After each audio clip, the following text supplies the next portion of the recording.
All right. Okay. So I'm so glad that you guys got to get out of your buildings.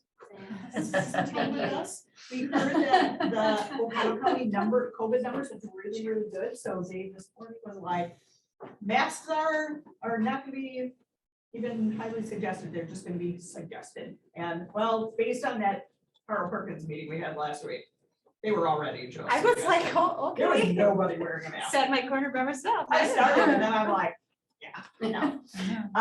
So anyway, so that is great. And as I said before, happy just a little bit late school counselor week. So that's awesome.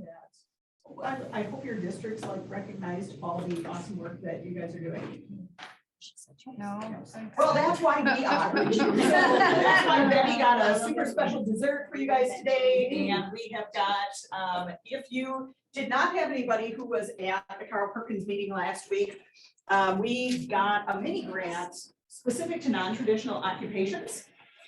Because we know we have a lot of girls who are not taking tech ed classes. We have a lot of guys who aren't taking FACE classes if they're available in your district, or healthcare classes. So this year we really concentrated on the females. So I had the opportunity to sit down and interview 6 of them about their non-traditional careers and created videos that I uploaded to YouTube, and then decided one way that we could advertise them is to create posters. So I've got a set of 6, and they each have a picture of the person that I interviewed. So this is the tech ed teacher from Mosavie, who also has girls in her welding class, which was awesome. And that's just happened to be when I stopped in. So I got not only some pictures of her girls welding, but also got to interview one of her girls who's going on for welding at NTC. So she's part of the video. So most high school kids have their phones on them at some time during the day, so they can scan the QR codes on each of the posters, and it will then take them to the interview of that particular person. So if you did not hear anything when your Carl Perkins person came back about, hey, we got cool posters, feel free to grab a set. Because I've got extras. So yeah, so we've got 2 in advanced manufacturing, 1 gal who's an engineering specialist, and 1 who's a journeyman tool and die maker, which is awesome. A gal in natural resources, she's a liaison forester. 1 who is a senior sales engineer with Green Heck, project manager with Myrie Construction, and then that tech ed teacher. So next year, I'm hoping that if we get another of the mini grants, that we concentrate on the man side and find some individuals that we can interview in maybe food and hospitality and in healthcare. We have an incredible nurse who's here, my husband, when he got his carpal tunnel surgery done right before Christmas or right after Christmas, so I could track him down. So if you know of males in non-traditional occupations that would think would be good people for us to interview, that would be Right. It's the only male in this room. Men in counseling. that is very true. So yeah, I may have to come over and all righty. So because it is school counselor week, we're going to have some fun. I'm hearing, so I love it. Okay, have you seen this guy? I had not until Dale sent him to me last night, and I was like, He's got so this many is years. awesome. He So does he it starts- for teachers and stuff too. I mean, Yeah, I've got like 4 of his sprinkled in during the afternoon. So, yeah. So this is the school council one, if you have not yet seen it. School counselor's office, how can I help you? Yeah, we've been sending back some, yeah, we're the one to do that, yeah. You want chocolate pudding instead of vanilla this week, and you want peanut butter crackers instead of cheese, honey, this ain't the Walmart's click list. No, your response should be, thank you. Hey, honey, why are you crying? Your boyfriend broke up with you and you were gonna marry him. How long have you been dating? 2 days? I'm going back to class. You got plenty of blank spaces to be writing boys' names in. Going back to class. All right. Counselor's office, I was just calling, to see why your child went to school. They've been gone for 4 days. What's going on? She's teething. Honey, she's in 7th grade. She is lying to you. You need to get her. Well, I'm sorry if her gums hurt. She could be chewing on some eraser when she's here. You need to get her here. All right. Honey, why you up here? Your teacher sent you up here. Why? Because you lost a crayon. What you want me to do? Where'd you lose the crayon? In your pants. Why you put crayons in your pants? Because it was pretty. Look, you can't be putting pretty crayons in your pants to take home. No, I'm not going to be looking for it. Go have the secretary call your mom and she come up here and get them crayons up. Hey, what's going on? Why you here? Everybody's bullying you and you're sad. Who's bullying you? Everybody's bossing you around, telling you what to do. Well, what do you want me to do? No, I'm not gonna go tell them something. You're the principal. You go tell them. Maybe you send it up here. Okay, I saw him last week. Well, what's he doing now? Crop dusting. What is crop dusting? Passing gas and walking all over the room. You know what? I ain't got time for that. I'm a counselor. All right, you deal with that. Call his mom. You got a problem? Yeah, honey, why are you up here? You're sad. Why are you sad? You don't want to go to computers class anymore? Honey, if you want to be sad about something, be sad. We ain't got salt in the cafeteria. Get on that class. All right, hello, counselor's office. Yeah. This is Billy's dad. He won't get out of bed. You want me to come get him? No, I'm not gonna come over and get him. Well, what do I want you to do? Parent. That's right, I'm using that as a verb. Be a parent. Well, he got a cell phone and video games. Well, grab them, put them in a box, put them in a safe and lock them up, tell him to get to school. That's absolutely. Yep, I need to see him here. All right, goodbye. Happy National School Counselors Week. All right, so we are going to do introductions with name, district, and our warm-up question is, so think about this for a minute. What is the best piece of advice you have either gotten at work or about work? That you volunteered told. I can volunteer. All right. I'll go first. So I'm Sam. I'm from the Gresham School District. And my piece of advice is kind of controversial depending on who you ask. I follow a lot of blogs and things on Facebook for counselors. And the one thing that everyone echoed as a sentiment was keep your work email off your phone. You have to be able to have that work-life separation. You need to be able to know that you can go home, take care of yourself, what your family needs, and then be able to come back the next day. Because if you get an email, yeah, you might be able to respond to it, but at the same time, like, you have to know, like, it's okay to leave that there and you will check in the morning. So, that, my own sanity, because I was like, I'll be checking that thing nonstop. And I got anxiety, so I'm like, I gotta do something for me. So I keep it off my phone.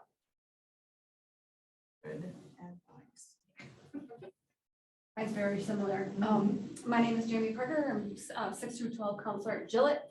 And I guess just make sure that you maintain a healthy mental health because you have to, you can't help others unless you're feeling good about yourself. So that's really important. It's just like the stewardesses say, you put your own mask on. Mask on. So, okay, so I'm not gonna skip over Craig, so that way I make sure I don't miss Sure. anybody. Mine was, take time, make sure to take time for yourself. And then kind of same, along the same lines, still work in progress here. Because I tend to take a lot of work home, yeah, still be working. Working, but staying away from working, still at home. And Craig's The got hard- Marion. Yeah, oh, sorry, yes, 7 to 12 of Marion.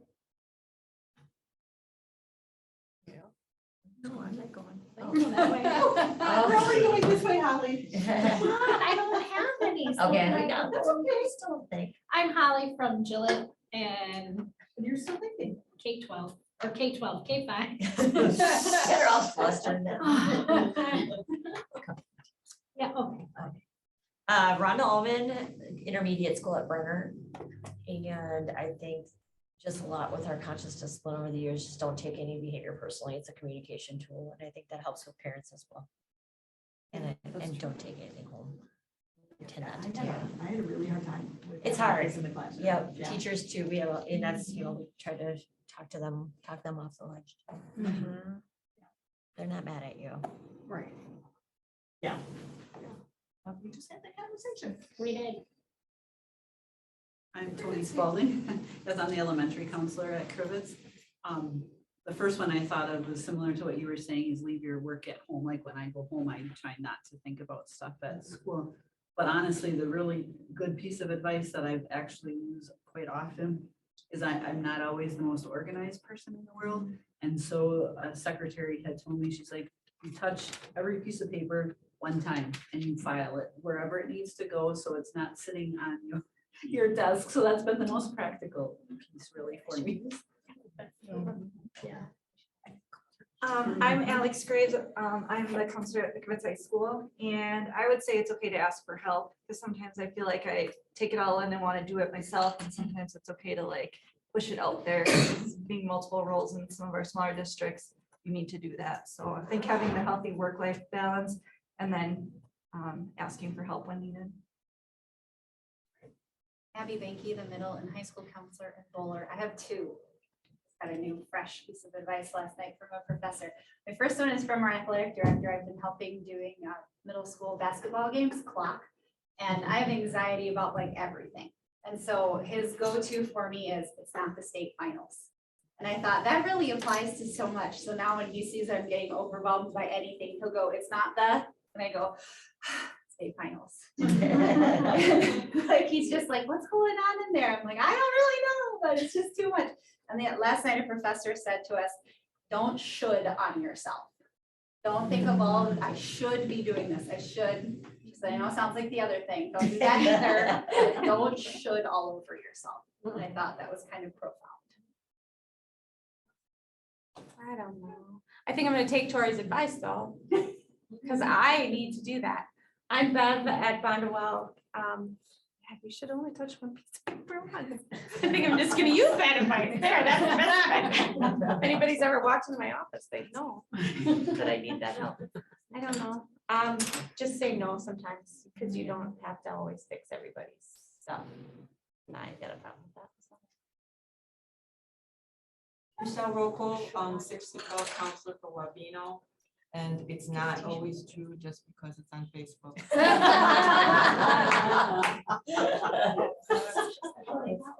I feel like that's something you could say every day. Yeah. Every day. Oh. I'm Stephanie Gruber. I'm the high school counselor for Whitmer Burnhamwood. And I constantly have to remind myself to lean in, not away, because I keep like telling myself that everybody's busy and nobody is here to help me. Like in my building, like to just walk over and, you know, talk to somebody for help, but they are, and then I try to be there for other people too. So I don't get to talk to my counseling team as much as I'd like to, because we're all in different buildings, like a lot of us here. But just to use our principal and our team and school site when I need it. Tori Wanless, Tigerton K through 12. I think the best advice I can think of, and also with our needs of our community, is to take care of yourself first. I'm Amber Surface. I'm the school counselor at Menominee Indian Middle School. I guess advice that I've been following a lot lately is just trust your gut and do what you think is right, even if it's hard and other people might not like it. You have any profound wisdom, Mel? I'm not You sure have how profound much it is. profound wisdom. I think one would be choose who you spend your time with carefully. Because I know that I've spent my time with some people that are pretty amazing, and that's been a great opportunity for me. And I've also chosen to spend my time with people that have made me, have helped me look at things the wrong way, or to, you know, be crabby about my situation, ever because you kind of join in with the crabbiness. A couple of things that made me reminded me of, one that I have used not only with students, also with adults, is nobody can take advantage of you without your permission. So I hear a lot of blaming sometimes with different family members, and it's like, you're allowing them to do that. And one is very similar to Abby. It's not brain surgery, it's mine. You know, nobody's going to die if this does not get corrected by tomorrow. So yeah, I was not good at the whole work-life balance during the 27 years that I was teaching, but I've gotten a lot better at it since I got here.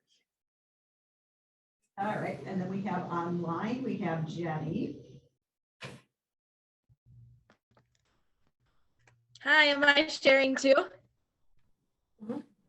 Hi, Jenny. Okay. Hi, thanks for letting me join virtually. So I am Jenny Pritzel. I am the school counselor at Burnhamwood Elementary Middle School. And the best piece of advice that I use daily is like if you're working with a kid, like they're not trying to give you a hard time, they're having a hard time. And I have to remind myself that they're not doing it purposefully to make you upset or bad or feel bad. It's more that they're struggling with something, they just don't know how to cope with it. Excellent. All right, and Julia. Hi, everybody. My name is Julia Barwick. I'm the 6th through 12th grade school counselor at Leona School District. And the best piece of advice I've been given so far, I don't know, there's a lot of good bits, but this one comes to mind. I had to interview a counselor for one of my classes. So I interviewed Dan from Tomahawk, and I told him that I was having troubles with middle schoolers, just trying to understand them. And he said, if you have 100 middle schoolers in a room, you really have 300. And that just blew my mind. And I was like, oh, that's what it is. Because I just found that every time I walked into the classroom, I just felt like they were different. And I was like, oh, I just can't keep up, I felt like. And when he said that, I was like, that's 100% true. And that's helped me to look at it that way. Awesome. All right. Yeah. All righty. So just a little rundown. We had lunch. We just did welcomes and introductions. So we've got some just-in-time updates. Then we will have our little mental health moments sprinkled in. And as I mentioned, as folks were coming in, if you're a colorer, if it causes you stress, don't do it. Because is that what I heard about? That you said that you think coloring is stressful? Then It is stressful. Okay, then don't color. You picked up my word, sorry. You know that it's stressful. There are both school appropriate and definitely not school appropriate coloring pages for you over there, and crayons and markers, so feel free. Let's see. So we are going to just take a brief look because we have talked a couple of times, but I keep hearing districts, as we're talking about the career pathways, saying, well, we have those, but they're programs of study. So just so that everybody's really clear about what the old programs of study were, and what the new pathways are, and what the similarities and differences between the two are. And then we were in a district, was that just last week? Yeah. Where the school counselor said, I'd love to have like a guide for sitting down with students with a pathway and actually like having a conversation and doing scheduling with it. And I'm like, oh. So then we decided We're gonna practice. We're gonna actually do a little, and we have not practiced this. So this will be, we're just gonna make it up as we go along. But we're going to, so we actually ran off Gillette's architecture and construction. So Val is going to be interested in a non-traditional occupation. She's going to decide which one. And we're going to have a conversation about the different components of the pathways and what she might think about. So she's going to be an 8th grader thinking about coming in as a freshman, what all the different opportunities are going to be. And then we're going to talk a little bit about her schedule and what that might look like. We have been working on a book for off and on since the beginning of the year. So it is Powerful Partnerships. And I know some folks had an opportunity to read chapter 2, some did not. I totally get it. What I've got planned around this, you will not have even had to have read the chapter. But we've got some videos that go along with the book and another rubric that the study guide talked about, but didn't actually include it like they said it was. So I have that. So we're going to take a look at that together. And then I know this morning, if you were here for DAC, there was a lot of conversation about testing. But we thought for those that aren't at the DAC meetings, it might be nice to have some networking time just for you to talk about the tests that are coming up and questions that you have, and just talk to each other, because I know nothing about that, nor do I want to. And then I'm hoping, if it's okay with you guys, to get done maybe at 10:02 to 3. We are scheduled for 3 o'clock, but I'm supposed to be in O'Connell Falls by 3:20. So I don't know how long it actually takes to get there. I think it's half an hour-ish. Yeah. So youth apprenticeship stuff, which is also important. All right. So a couple things that we have coming up. This is our second to last school counselor meeting. So we will have one on April 6th opposite the DAC meeting. So we will be in the morning next time, and DAC will be in the afternoon. And Linda doesn't know this, but I just confirmed with Welk Associates, who we work with in Gresham. They have actually, how about I just put Sam on the spot a little bit? Sam, can you describe what we have in Gresham? Sure. So this year we had an opportunity to partner with Kimberly Wells and Associates. They're a individual family therapy center based out of Green Bay. And they are partnering with a bunch of districts in the area, and we were fortunate enough to be one of them. And so what they do is they offer telehealth therapy to our students. They go through your insurance, and we honestly accept almost every insurance, and some of the new ones. They're actually working to make sure some of the new ones that they've been exposed to, that they can work into the system. Otherwise, I think it's around like $50 per session, so they try to keep it fairly reasonable. But it depends on the experience of the person. So we have someone who's a counselor in training, so she's getting all her hours in, so it's a little cheaper. And what you do is, all you have to do is fill out 2 forms, a referral form and a release of information. Then you just need the front and back of the insurance card. You send everything off to them. You don't have to do any more paperwork, which is really nice. So they get that, they process it, they put it all in their systems. And if anybody's familiar with like online health, so if you're like Prevea or Aurora, they have like their online portals. So they send an email to the family, like the parent or guardian, whoever was on that referral form. And they just have to go in to that portal and just kind of sign a few pieces of paper. So it'll be like client's rights, or we have the right to close their insurance, privacy rights, those things. And once all of that is a go, they communicate with me. I help set up scheduling. So I communicate with teachers to find out what time of the day is appropriate, littles. And then what I do is the first time she comes in, she likes to try to do her intake in person if she can. So you need to make sure that you have a good 45 minutes for them to be able to be with that person. And then after that, we have it where our kids, they just know Tuesdays is their therapy day. I just contact teachers during the day, be like, hey, this person has one at 10:20, this one, and I'll send it out to the high school students, so they know too. We have a space that is approved by Kimberly Wilkes and their provider person. They have to have like a space like approved, I guess. And our approved space is the teacher workroom, so it's not like it has to be something Yeah. super fabulous. It's our teacher workroom. Yeah, so it's kind of like where we have our mailboxes and stuff. They just need to know that it's got like one entrance in. You can cover up the window if there is one for privacy purposes, and they just have to hang up like the rights and like the licensure and stuff. So they go in there, they bring their Chromebooks. Myself and our library tech, we each get an email Tuesday of all the links. The kids go in, we send the link, we set it up, just one click, and they're put right in. She's right there. They do their time, however that may be. They're super flexible, which is amazing.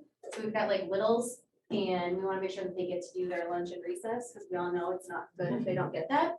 So I even texted her the other day and I said, hey, we got to get done by a little before 11 to make sure our kiddo can go get his lunch. She's like, sounds great. I'll just do a half an hour today. So they're super flexible to be like, all right, it's a half an hour, 45 minutes, or 40 minutes, or whatever. And then the kids are done, they close their Chromebook and off they go, which is great because you don't have to worry about transportation. You don't have to worry about parents taking off of work. They're not really missing a whole lot of instruction time because they walk down maybe 5 minutes before, log in, they have their time, and then they're right back into the classroom. I haven't had any issues with teachers saying, hey, they can't miss. I haven't had anybody saying like, oh, they're missing too much time. And they try to vary it too, so they're not always missing like, yeah. So like at high school, they're not always missing English. They're not always missing math. As much as they might like that, they try to do variation. So they'll say, can you send me 3 or 4 times during the day where I can pull this kid? Can you find, if I email them and they're like, okay, I got these ones, but they're too short, they'll say, can you go back to the teachers and ask where I can get a full 45 minutes?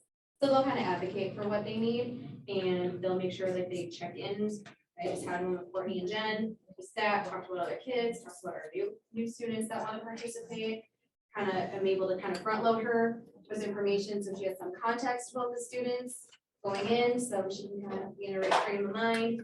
And it's great. She'll send me stuff like, as if we've got a 4th grader, she'll be like, hey, can you print this off? I want to do a feelings worksheet today. Or, oh, I found this workbook. I'm going to send it your way. Check the mail. You'll have it. So they're providing resources and things like that. And it's great. I just had another kid today who turned in paperwork for it. And I mean, she works all the way from our kinders all the way through our seniors. So it doesn't really matter the developmental age. She's even working with one of our 1st graders who has selective mutism. So they're willing to work with students regardless of their ability level. And it's been great. It's been really well received. We got a lot of people, even, the high schoolers will come to me and be like, hey, can I do this? I had a fifth grader come up to me and say, hey, I heard you're talking that we've got therapy here. She goes, I like talking to you, but can I talk to someone else too? Absolutely. So she was the one advocating for herself to say, hey, I want someone else to talk to. So it's been going really well. And like I said, we haven't had anybody buck the system, students or families or teachers, and it's been great. I think it also helps our families who don't want to drive all the way to Green Bay or Appleton, or who don't have transportation. Yep. So. From Vehicle, yeah. From the administrative side, the cost is zero to the district. Other than the time that Sam takes or the time, I mean, there's obviously time has value. So there's time that people put into it, mostly Sam, maybe a little bit of Deb, but. Yeah, Deb helps me at the library. She helps me like if I'm out of the building or if I'm doing something. That's why, because at first I was only one receiving the emails. That didn't work. So we have two people, so regardless of the day, we know that we've got two persons who can be in there, get it running, get it set up, make sure the kids have what they have. Yeah, But I like usually said- forward it to our secretaries, so they can help. if they need to. Yep, but like I said, yeah, it's zero cost, and like I said, they're working really hard to make sure that they can take as many insurance companies as they can. I just had a meeting with them a week ago, and Kim was saying that they had found 2 new ones that were out of like the lost area that they hadn't heard of, but they're working to make sure that they can add them to their list of approved insurances. So they said that they really haven't had any insurance come back that wasn't accepted. So they pride themselves on being able to do that too, try to help reduce the costs. I've had a question for you. Yeah, we had this a few years ago where there was a live person at school, the whole referral process. You're not referring them, are you? I'm not referring them.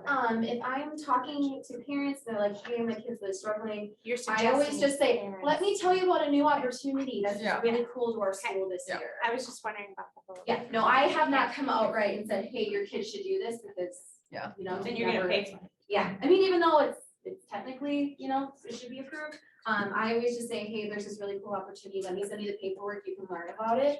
And then you can let me know if you want to move forward with it. Yeah, and I'll that's what I send do you- too. Yeah, but I'm never like, you should do this. Sure. But yeah, and like I said, I had a fifth grader come to me on her own saying that she wanted to do it. So it's just kind of spreading by word of mouth too from peers saying, hey, this is really cool and participating in it, so. Yeah, and if It's you've really tried to neat. set up counseling outside of that at all recently, and we've had kids, I had one kid that was considering hurting himself, and I got a phone call saying, yeah, I can get you in 6 weeks. Yeah, the wait list is so long. I'm these like, days 6 for weeks is psychiatry. not okay. No. I need something else. Yeah.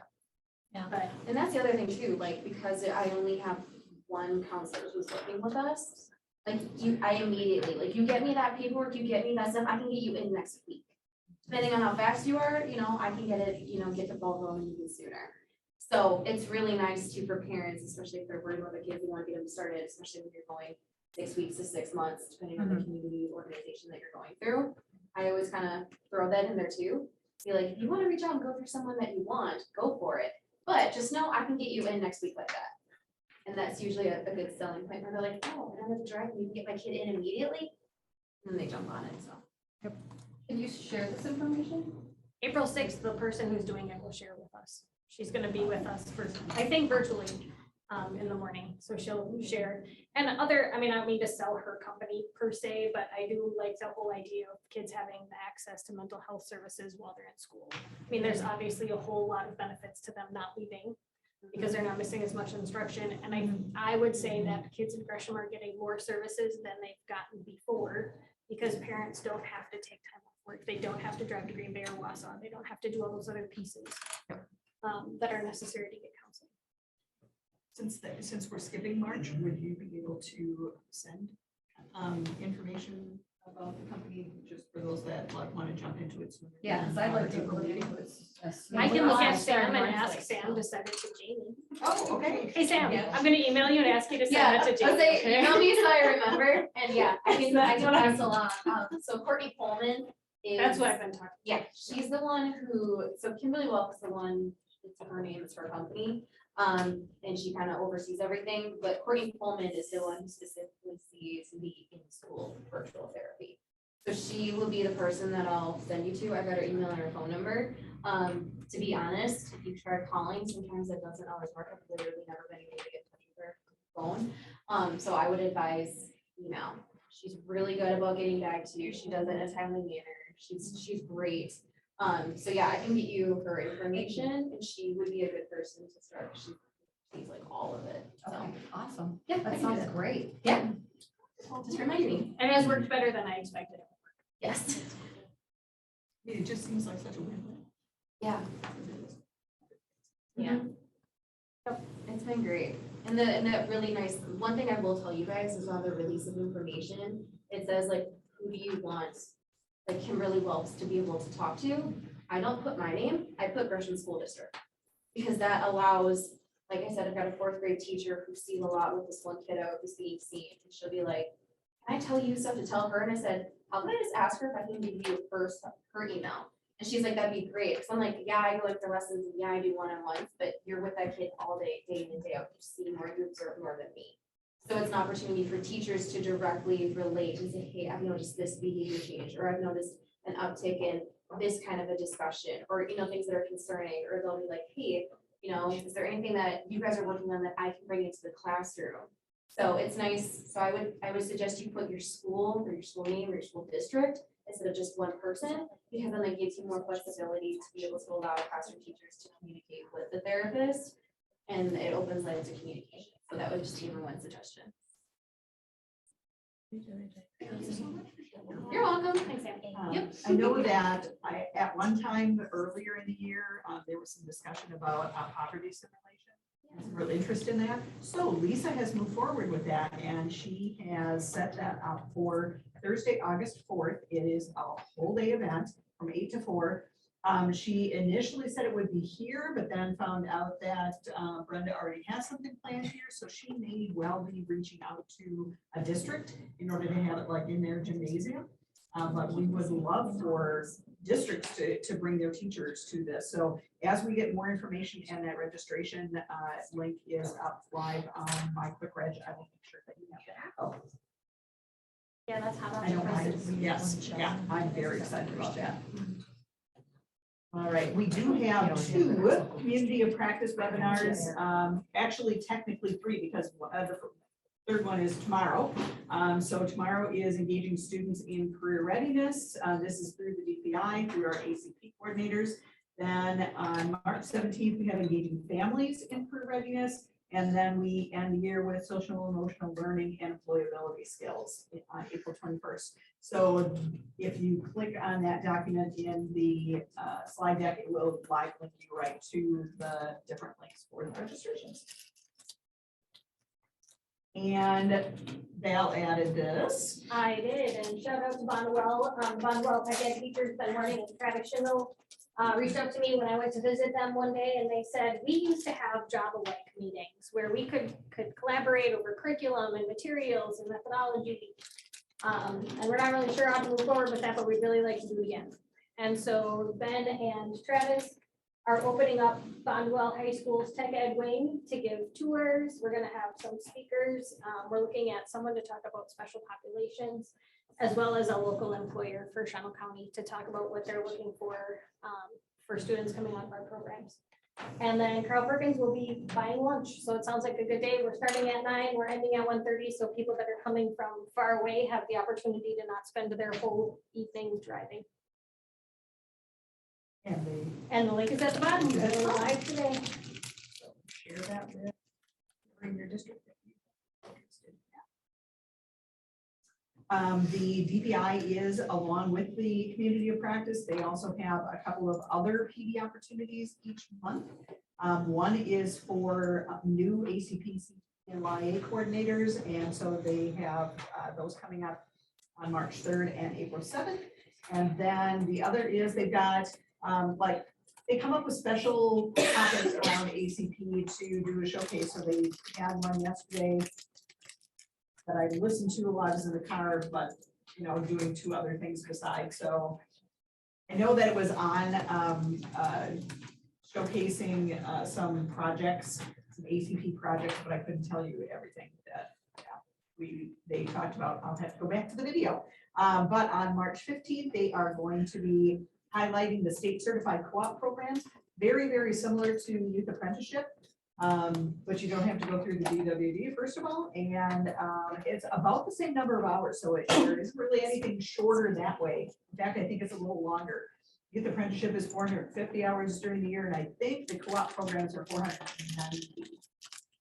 And they do have a checklist similar to what students would do for YA, but if your district for whatever reason either doesn't do YA or wants some alternative, because youth apprenticeship doesn't cover all of the 16 career clusters. So sometimes there are co-op programs for careers that don't exist in YA. So that is what the co-op is about. And then just local internships or co-ops, because the state does have 6 criteria that a local work-based learning program has to hit in order to be considered work-based learning for the pathways and the Carl Perkins funding. So we're going to be talking about that in March, and then in April it is youth apprenticeship. We are right now actually gearing up for next year for youth apprenticeship, so we will be within the next few weeks getting our school district agreements completed and ready to send out to districts. So if your district doesn't have youth apprenticeship and it's something you're interested in, please let us know, because we've got, depending on where you're located, I know Laura has got a phenomenal program with Wolf River, and she's had, like, how many kids does she have this year? 80? I know she's got a lot. We have partnered with what used to be called the M&O Consortium, which was Marinette and Oconto County, but now because we're outside of just those 2 counties, we have rebranded as the Northwoods YA. And so that involves Oconto Falls, Gillette, Pullman, and Wasaki. And then the districts that we support as part of that are Wabeno, Florence, and Lena for this year. I know I am communicating with Privets for next year. I know CERN had talked about it. Marinette is trying to get it off the ground there because they keep having coordinators move out of the district on them. So we do have the opportunity to expand the YA program. So if it's something that your district doesn't do that you think they are interested in doing, I'm happy to have a discussion with them about YA. All right. So it did have alignment to the high school classes, but like every class that could possibly have anything to do with a student being in high school, basically, because band and choir and music appreciation and every English class was all listed under good classes to take if you are interested in manufacturing. So that piece of it, it has the courses, but maybe not as focused on specifically what are manufacturing courses that you had. And then they also had recommended activities and organizations. So some of those you will still find on the pathways, and some of those are a little more focused. So this is what a pathway looks like, as opposed to the programs of study. So you will see only the classes that specifically have to do with advanced manufacturing. Maybe a few that are still tech ed classes or dual credit classes that have some relation to manufacturing, but it won't be like every class a student could take. So that piece of it is a bit more focused. We're told by the state which CTSOs, career and technical student organizations, apply to a particular pathway. So even though FFA may have some things or FBLA may have some things that could align with manufacturing, the state says skills is the only one that we're counting for this. Work-based learning options, you can put your apprenticeship, obviously, as the Cadillac version of work-based learning. Any work-based learning that your district does that's at least 90 hours. The co-op programs and the employability skills program all could qualify under that section. Any industry recognized credentials that students can achieve while they're in high school, and then any dual credit opportunities that students can get, again, specific to advanced manufacturing. And then the second page that they get, again, kind of similar to what was done with programs of study. It does have lists of careers, and they are separated by the subcategories or subpathways. The difference with this one is 2 things. One is that each of the careers is live linked. So if you have this online, students can click into each of the careers and get sent to my next move. so they can get more information about those careers. And then the click here button at the bottom of each of those categories sends them to the DPI webpage and tells them all of the different opportunities for post-secondary ed, which was not something that was contained in the programs of study. So the similarities between them are that they both have lists of classes for students to take in high school. They both have lists of careers separated by pathway, and they both talked about career and technical student organizations. But some of the differences with the new pathways are that the only classes they list are those that are pathway specific, and the same with the careers that are live linked to my next group. The CTSOs, again, are only specific to that pathway, and then the two new things that it adds are industry recognized credentials and dual credit opportunities. So something you could do, you could keep that same, if your course handbook is already set up with the pathways, I think it's great information. So you certainly could still keep that page. And then I have seen this in some as well. So, if you've got a page where students are doing that planning and that scheduling for high school, that's where you could list those 5 components of the regional career pathway. And then somewhere on your website, or as you're working with students in your ACP time, you could do more investigation then on the actual careers that are on the career page side of the pathways. But that way, it doesn't take up a whole lot of room and still allows you to use that programs of study information that you have, but now you've got the pathways information right along with it. So that's the difference between when you hear us talking pathways and you have your programs of study, which many times are called pathways in your student handbook. That's kind of the difference between them. So, questions on those? We're working with the Carl Perkins coordinators in the district right now to either to determine how you're going to be using your Carl Perkins funding for the next 2 years, and that has to be directed toward the components for a pathway. So sure, in communicating with them, we'll know whether you have a local pathway or a regional career pathway and in which ones of your areas.